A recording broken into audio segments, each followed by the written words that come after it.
E adesso invece continuiamo a parlare della scomparsa di Papa Francesco attraverso i ricordi di chi lo ha incontrato, anche attraverso le realtà principali del nostro territorio. E abbiamo in collegamento con noi Monsignor Emanuele Ferro. Buongiorno.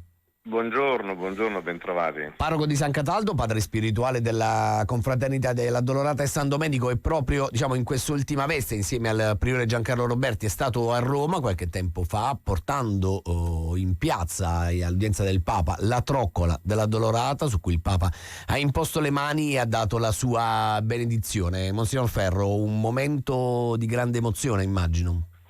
Sì, un momento di emozione, un momento anche curioso, perché il Papa evidentemente non sapeva di cosa si trattasse, perché poi ogni settimana santa c'ha i suoi oggetti particolari che ricadono un po' sulla territorialità, su quelle che sono le usanze tipiche. Lui poi viene dall'altra parte del mondo, però ricordo sostanzialmente questo sguardo, il suo, uno sguardo molto familiare, il pollice alzato verso l'alto in segno di ok, e poi soprattutto quando gli ho detto: guardi, a Taranto noi preghiamo per lei. Un incontro fugace, veloce, però qualcosa che ha significato molto, perché essere per un momento direttamente nelle preghiere del Papa e incontrarlo è gioia per tutti, gioia che hanno avuto tantissime persone, tantissimi preti, gente comune, sposi che andavano a trovarlo. Ecco, io sono tra quelli e devo dire, io sono stato tra quelli, gli ho tenuto la mano per la fortuna 1 minuto e mezzo, cioè ricordo di averlo contato quando ho rivisto il video,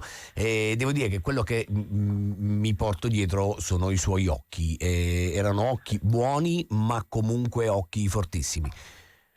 Io tra l'altro diciamo che oltre a questo incontro che è stato l'anno scorso, in aprile, proprio un anno fa esatto, intorno al 27 di aprile se non mi sbaglio, un anno esatto, l'ho incontrato un mese dopo la sua elezione, nel 2013, il 1° maggio del 2013.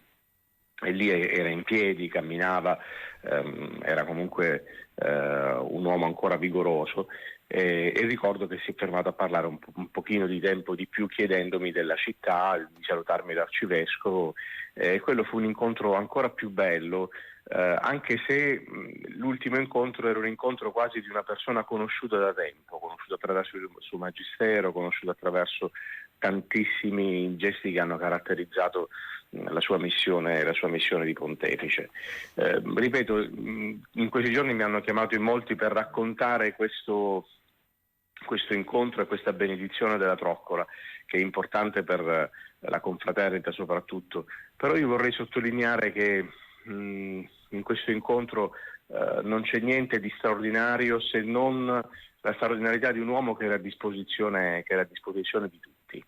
E quindi è una cosa che porto nel cuore, ripeto, una persona familiare, straordinariamente vicina, empatica Io credo che quello che ci sta raccontando Monsignor Ferro, questa sua disponibilità è evidente anche nelle sue ultime parole. Grazie per avermi portato in piazza, anche fino all'ultimo, probabilmente anche in parte consapevole del momento difficile che stava vivendo, ha scelto comunque di stare tra i suoi fedeli. Sarei felice però se rimanesse, se in un certo senso non rimanesse in noi il ricordo romantico di un nonno buono, ma rimanesse il graffio dei suoi gesti, delle sue parole, delle sue profezie. È stato un uomo comunque di rottura, in tanti sensi e in tanti ambiti, una persona scomoda, una scomodità che non deve essere edulcorata in alcun modo con altro, perché noi siamo molto bravi a voltare pagina e a relegare le persone nell'aurea di una sorta di... Ci ricordiamo tutti però i manifesti affissi a Roma contro il pontefice. Credo che quello sia stato uno dei segnali in qualche modo più evidenti, più tangibili di qualcuno, di una fazione che gli remava contro, e chissà, magari qualcuno diceva, leggevo sui quotidiani di oggi, qualcuno ha anche brindato alla sua morte.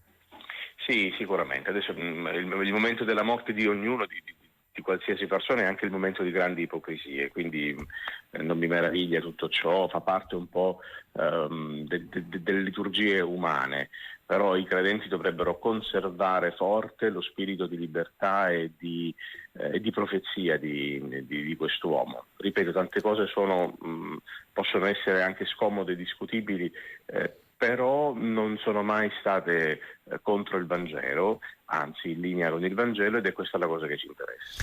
Grazie a Monsignore Emanuele Ferro, parroco di San Cataldo e padre spirituale dell'Addolorata, per essere stato con noi. Buona giornata, Don Emanuele. Buongiorno a voi.